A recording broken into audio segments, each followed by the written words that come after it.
Hello everyone. This is my fifth video. So in this particular video I am going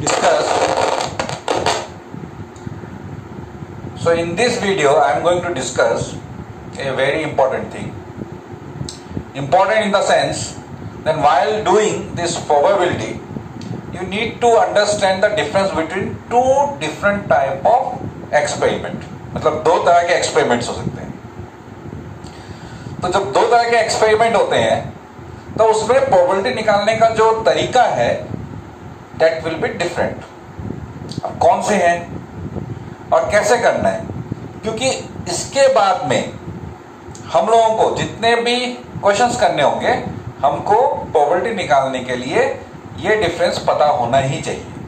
ये difference सिर्फ यहां नहीं, हमने जब पिछले बेस थ्योरम किया था उसमें भी ये कभी जरूरत पड़ सकता है. वैसा एक एग्जांपल भी है, वो आपको तभी समझ में आएगा. वो है तो आपका क्वेश्चन नंबर 12 एक्सरसाइज 13.3 का. तो आपको समझ में आएगा अगर आपको ये पता चले कि दोनों प्रोबेबिलिटी में क्या डिफरेंस है, कैसे हम पता करें कौन से टाइप का प्रोबेबिलिटी हमको लेना है और उसको कैसे निकालना है. तो जितना भी प्रोबेबिलिटी है जिसमें एक से ज्यादा घटना घटेगा, मतलब मान लीजिए इसको मैं एक सिंपल टेबल में आपको समझाता हूं. फॉर एग्जांपल जहां पे लिखा हो one after another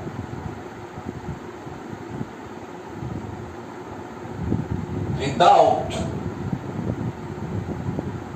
replacement,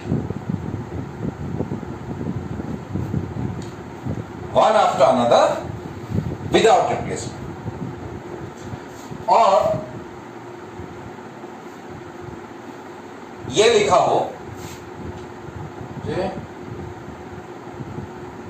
together simultaneous or something, nothing is mentioned. कुछ मेंशन नहीं होगा.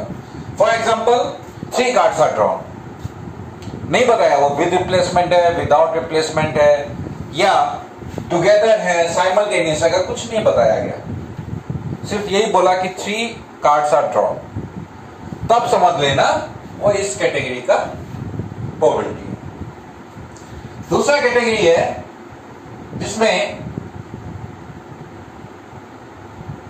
One after another with replacement. दोनों में डिफरेंस सबको समझ में आया होगा. यहां था विदाउट रिप्लेसमेंट, ये है with replacement.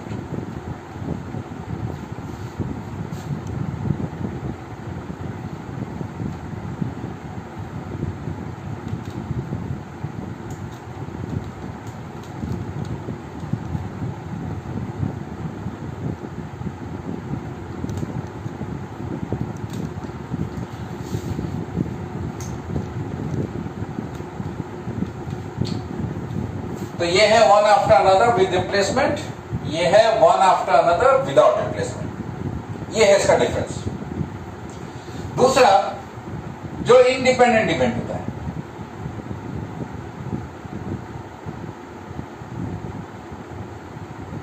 Independent events, tossing coin,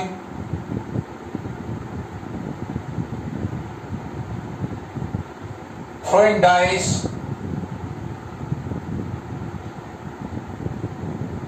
etcetera. तो इसमें प्रोबेबिलिटी निकालने का तरीका अलग होता है. इसमें प्रोबेबिलिटी कैसे निकालते हैं? Use combination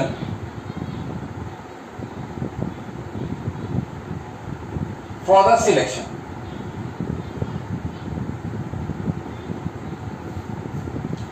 use combination for the selection. For example एक एग्जाम्पल है ना, 3 cards are drawn. मैं शॉर्ट में लिख रहा हूं क्वेश्चन को, one after another without replacement.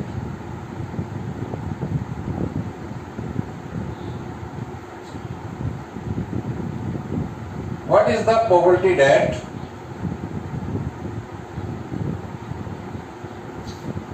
two of them are king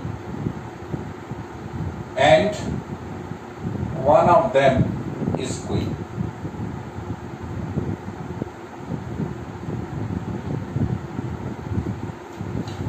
तो इस क्वेश्चन में आपको ये देखना है कि विदाउट रिप्लेसमेंट है या टुगेदर बोला है, 3 कार्ड्स आर ड्रॉन टुगेदर, या बोला है 3 कार्ड्स आर ड्रॉन साइमल्टेनियस, या कुछ भी नहीं बोला है 3 cards are drawn with replacement without replacement, कुछ नहीं बोला है। तो ये कैटेगरी है आपका जिसमें आपको कैसे निकालना है। टोटल कार्ड्स है 52, किंग है 4, क्वीन है 4। तो required probability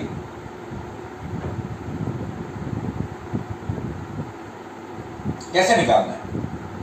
total case, total कितना कार्ड निकालना है? 3 आउट ऑफ 52। मुझे लिखना है 52C3 और किंग मेरे को कितना चाहिए? 2 किंग। तो किंग 4 था, 4 में से 2 किंग चाहिए। कॉम्बिनेशन, ये सी कॉम्बिनेशन को बता रहा है, into 1 queen, 2 king 1 queen, total 3 cards, तो मल्टीप्लाई। और इसका वैल्यू आपको शायद निकालना आता होगा, फिर मैं बता रहा हूं। एनसीआर का फॉर्मूला है n factorial by r factorial n minus r, ये फॉर्मूला है और यहां यूज करके हम इसका प्रोबेबिलिटी निकाल सकते हैं। इस तरीके से हम इसका प्रोबेबिलिटी निकालते हैं। लेकिन सेम क्वेश्चन है, सेम क्वेश्चन,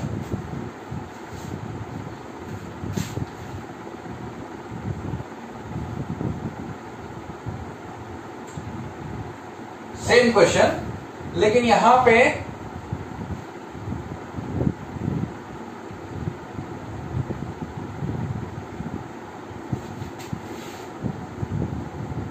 विद रिप्लेसमेंट।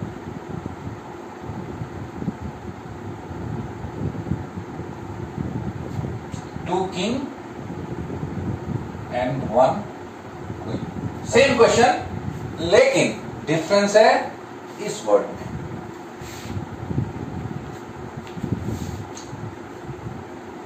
एक में विद रिप्लेसमेंट, एक में विदाउट रिप्लेसमेंट। तो इसमें क्या करते हैं? Find probability of each event separately and arrange it in all possible ways.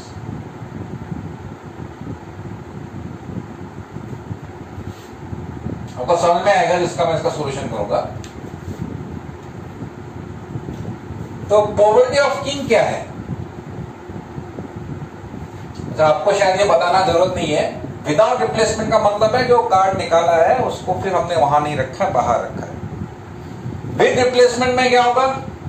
जो कार्ड निकाला है उसको देख के फिर हमने वहीं रख दिया है। तो इसलिए इसमें क्या होता है कि जो कार्ड पहली बार आया है, there is a possibility the same card can come the second time. लेकिन इस वाले केस में ऐसा नहीं हो सकता कि जो कार्ड हमारा पहले निकला है that can not come as the second card, but in this case it may happen that it may come second again. So probability of king होगा मेरा 4/52 means 1/13 and probability of queen होगा मेरा 4/52 1/13। ठीक है, तो इसको मैं ऐसे बॉक्स में लिख रहा हूं क्योंकि दोनों वैल्यू सेम हो गया, आपको समझ में नहीं आएगा मैंने किसकी जगह क्या लिखा है। तो बॉक्स लिखा तो मतलब मैं किंग के बारे में बोल रहा हूं, और अगर मैंने ऐसे राउंड लिखा है 1/13 तो इसका मतलब मैं क्वीन के बारे में बोल रहा हूं। So probability of 2 king and 1 queen कैसे निकालना है? ये मेरा हो सकता है किंग किंग क्वीन। जितने पॉसिबल वेज है वो सारे पॉसिबल वेज में हमको करना है।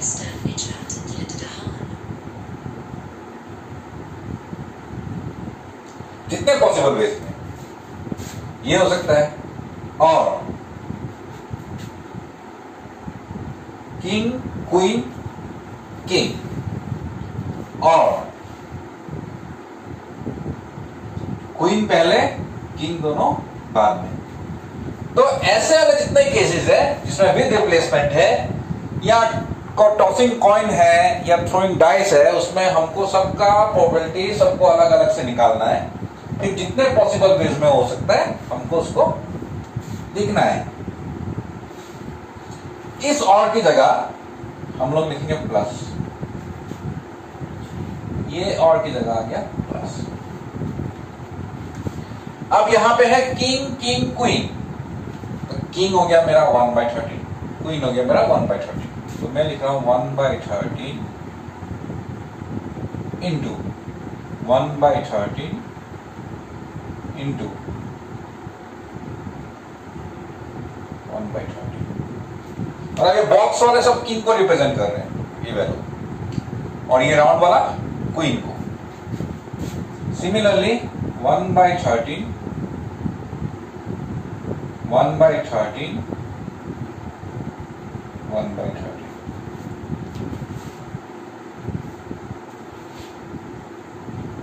1/13 इंटू 1/13 इंटू 1/13। इसके बाद का जो कैलकुलेशन है वो आप करने के बाद में यू कैन सी योरसेल्फ, आप लोग खुद देख सकते हैं यहां पे जो रिजल्ट मिलने वाला है यहां पे वो सेम रिजल्ट नहीं मिलेगा। You not get the same result, क्योंकि मैंने बताया था कि यहां पे ये दोनों king can be both, spade का किंग दोनों ही हो सकता है, देयर इज अ पॉसिबिलिटी। लेकिन यहां पे अगर 2 किंग है तो एक अगर स्पेड हुआ तो नेक्स्ट स्पेड नहीं हो सकता, कि एक ही साथ वो 2 कार्ड है या वो कार्ड हमने बाहर रखा हुआ है। तो ये बेसिक डिफरेंस हमेशा प्रोबेबिलिटी निकालते समय आपको ध्यान रखना होगा। और इसके ऊपर बेस्ड जो क्वेश्चन है वो एक मैं आपको दिखाता हूं, जो मैंने कहा था बेस थ्योरम के ऊपर ही है। ये है आपका question number 12।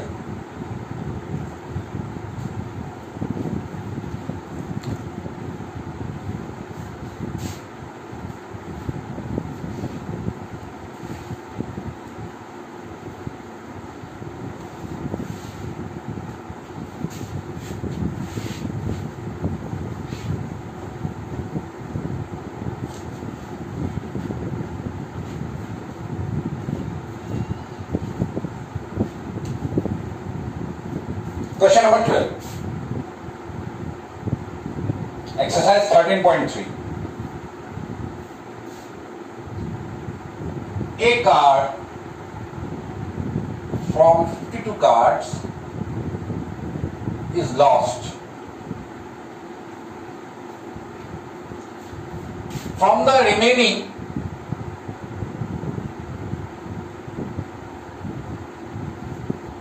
cards,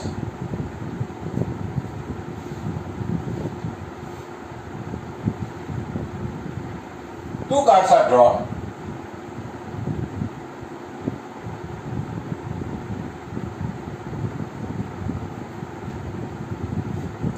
And are found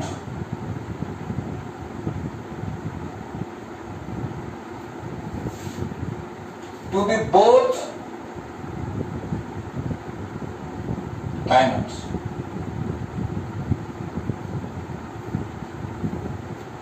Find the probability of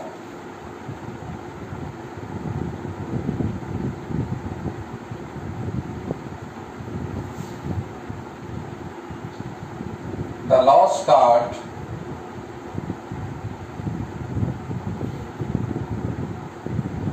being a diamond.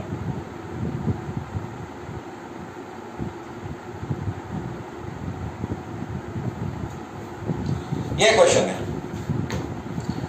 तो इस क्वेश्चन में क्या हुआ है, बेस थ्योरम क्यों यूज होगा मैं पहले बताता हूं। ये पर्सन है,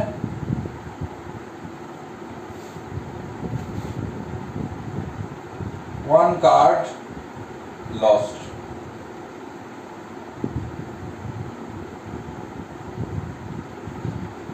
देन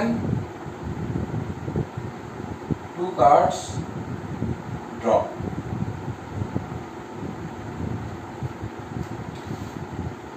and both diamond।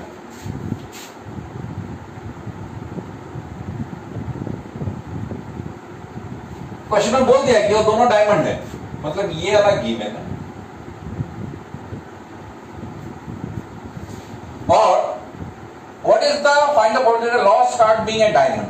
तो मतलब यहां पे मेरे पास में पॉसिबिलिटीज क्या क्या है। जो कार्ड गुम हुआ है वो डायमंड भी हो सकता है और नॉट डायमंड, दो पॉसिबिलिटी। तो मुझे पता करना है कि डायमंड होने का पॉसिबिलिटी कितना है। तो हमको बैक आना है, तो फर्स्ट जो इवेंट हुआ था उसका रिजल्ट का प्रोबेबिलिटी निकालना है। अगर बैक आना है तो it is always Bayes theorem, ये हमेशा बेस थ्योरम ही होगा। तो क्या करना होगा, ए कौन सा लेना होगा, ए लेना होगा हमेशा जो सेकंड रिजल्ट जिसका रिजल्ट दिया हुआ है।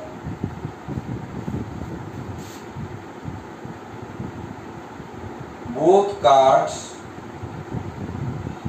ड्रॉन आर डायमंड्स, ये डायमंड होने का possibility.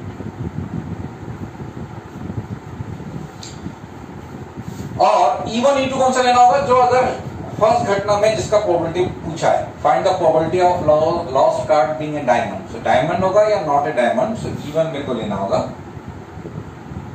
Lost card is diamond, और E2 होगा lost card is not a diamond.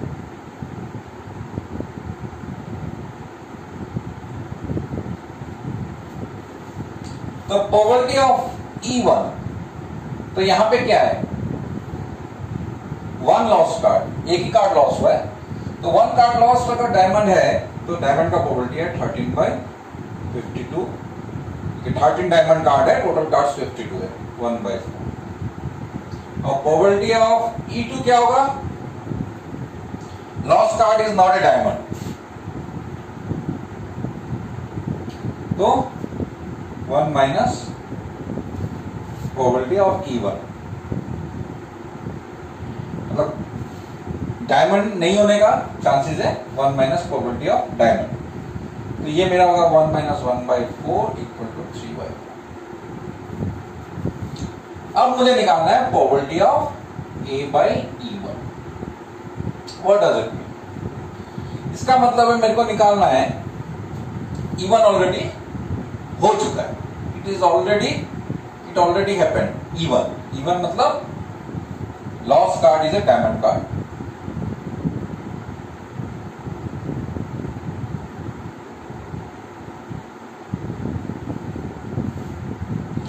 ए है both card drawn a diamond and both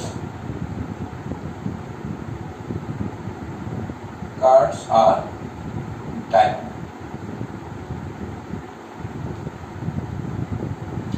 अभी मैंने आपको क्यों कहा था कि ये हमको जरूरत होगा,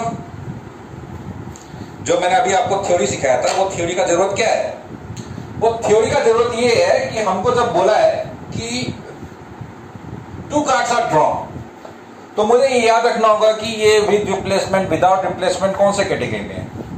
तो यहां विद रिप्लेसमेंट विदाउट रिप्लेसमेंट लिखा नहीं है, तो ऑब्वियसली जो मैंने फर्स्ट कैटेगरी लिया था जिसमें अगर कुछ नहीं लिखा है 2 कार्ड्स आर ड्रॉन, सिर्फ इतना अगर लिखा है, इट मींस वो फर्स्ट कैटेगरी में, तो मुझे कॉम्बिनेशन यूज करना पड़ेगा। तो अगर एक ऑलरेडी डायमंड कार्ड गुम हो गया उसके बाद में मेरे को 2 डायमंड कार्ड चाहिए, तो मेरे पास में टोटल कितने डायमंड कार्ड रहते हैं 52 कार्ड्स में? 13। उसमें से एक गुम है। अब कितने कार्ड्स है यहाँ पे डायमंड? 12। तो 12 में से मेरे को कितने चाहिए? 2 कार्ड चाहिए। तो मतलब 12C2 by 51C2। क्यों 51C2? Because 1 card is already lost, एक कार्ड ऑलरेडी गुम हो चुका है। Probability of A by E2 निकालना है। So probability of A by E2 निकालने के लिए मेरे को क्या करना है? Lost card is not diamond and both cards are diamond. मतलब बाद में जो कार्ड निकाला मैंने वो दोनों डायमंड है, लेकिन जो कार्ड गुम हो गया वो डायमंड नहीं था। तो इसका मतलब कि यहां से जो कार्ड गुम हुआ डायमंड नहीं था, तो यहां डायमंड कितना बचा हुआ है? यहां डायमंड बचा है 13। तो यहां 13 डायमंड है और मुझे 2 निकालना है, और टोटल कार्ड है 51, उसमें से मेरे को 2 निकालना है। अब मुझे किसका प्रोबेबिलिटी निकालना है कि lost card is a diamond? मतलब मेरे को निकालना है probability of E1 by A। A मतलब है both drawn cards are diamond, तो ये तो मेरे को दिया हुआ है गिवन, तो गिवन हमेशा नीचे। और E1 क्या? जिसका प्रोबेबिलिटी निकालने दिया है, तो डायमंड निकालने का, diamond lost card is a diamond, उसका प्रोबेबिलिटी क्या है? E1, इसलिए ऐसे है।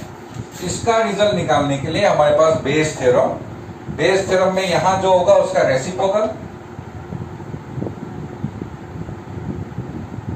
Into probability of E1 divided by, नीचे क्या होगा? ऐसे जितने पेयर्स होंगे A by E1 into probability of E1 plus probability of A by E2 into probability of E2। सारे वैल्यू यहां पे, ये वैल्यू को निकालना है, यहां बिठाना है और हमको फाइनल आंसर मिल जाएगा। तो ये है आपका एक्सरसाइज 13.3 का क्वेश्चन नंबर 12, और इसमें आपको ये थ्योरी लेना है। यहां कॉम्बिनेशन इसलिए यूज हुआ है क्योंकि 2 कार्ड्स आर ड्रॉन टुगेदर, कुछ नहीं बोला तो उसका मतलब टुगेदर। तो ये था आपका बेस थ्योरम, और अभी हम लोग इसके अगले एक्सरसाइज के लिए भी थोड़ा सा थ्योरी करेंगे। सो नेक्स्ट एक्सरसाइज में जो फर्स्ट थिंग आपको सीखना है वो है रैंडम वेरिएबल किसे कहते हैं। So this is your definition actually. A random variable is a real valued function whose domain is the sample space of a random experiment। कोई भी एक रैंडम एक्सपेरिमेंट के जो सैंपल स्पेस है ना, वो उसका डोमेन होगा। ठीक है, एक एग्जांपल मैं बताता हूं। से 2 coins are tossed।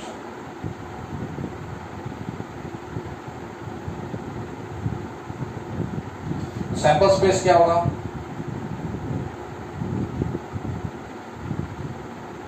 ये सबको पता है, head head, head tail, tail head, tell tell. अगर मैं कहूं x is a random variable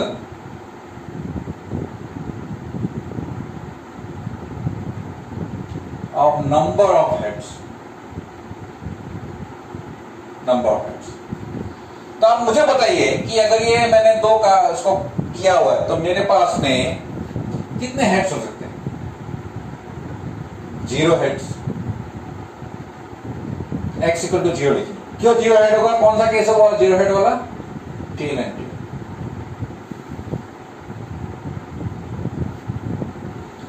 x equal to 1 head. 1 head में कौन कौन से होंगे? Head tail, tail head. मतलब एक हेड होना चाहिए, एक हेड होना चाहिए। इसमें टेल क्या है उसके बारे में नहीं बोला है, सिर्फ 1 हेड। सो 1 हेड का ये वाला केस है, 1 हेड का ये वाला केस है। और क्या हो सकता है? 2 हेड्स। 2 हेड्स वाला केस कौन सा है?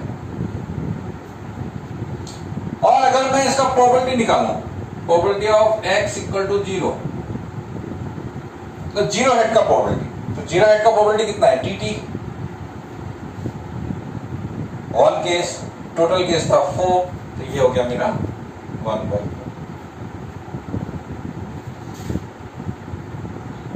x 1 2 है, 2/4। x 2 1/4, ये कैंसिल किया, 1/2 बना सकते हैं। तो यहां पे एक और चीज आएगा, उसको कहते हैं हम प्रोबेबिलिटी डिस्ट्रीब्यूशन।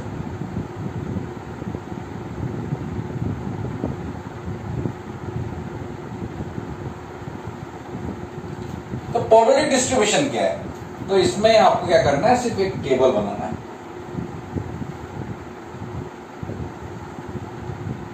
यहां लिखना है x, यहां लिखना है dx।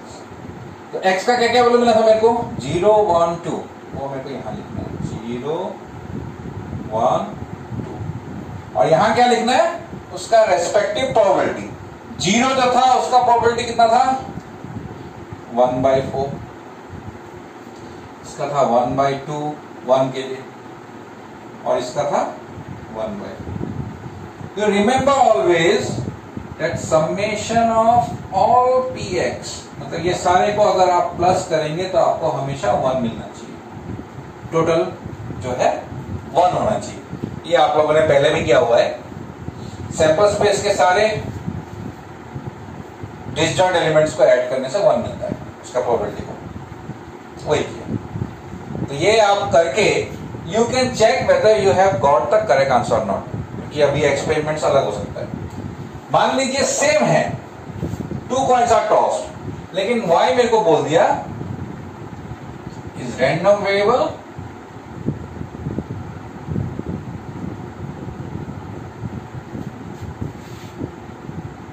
Is a difference between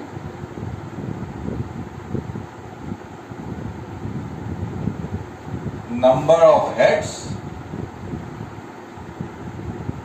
and number of tails।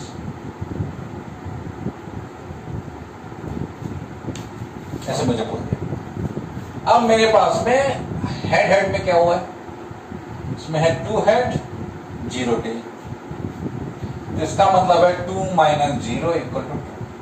तो x = 2 होगा फॉर विच केस, हेड।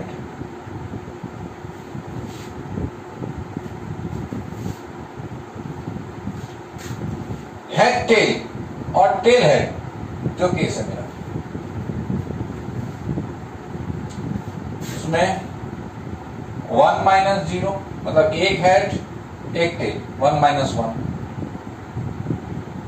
या इसमें भी जो है 1 - 1, तो ये हो गया 0। तो x = x नहीं, ये y है, x तो पहला वाला था ना, ये y है, तो y 0 होगा। कौन से केसेस में, हेड टेल टेल हेड।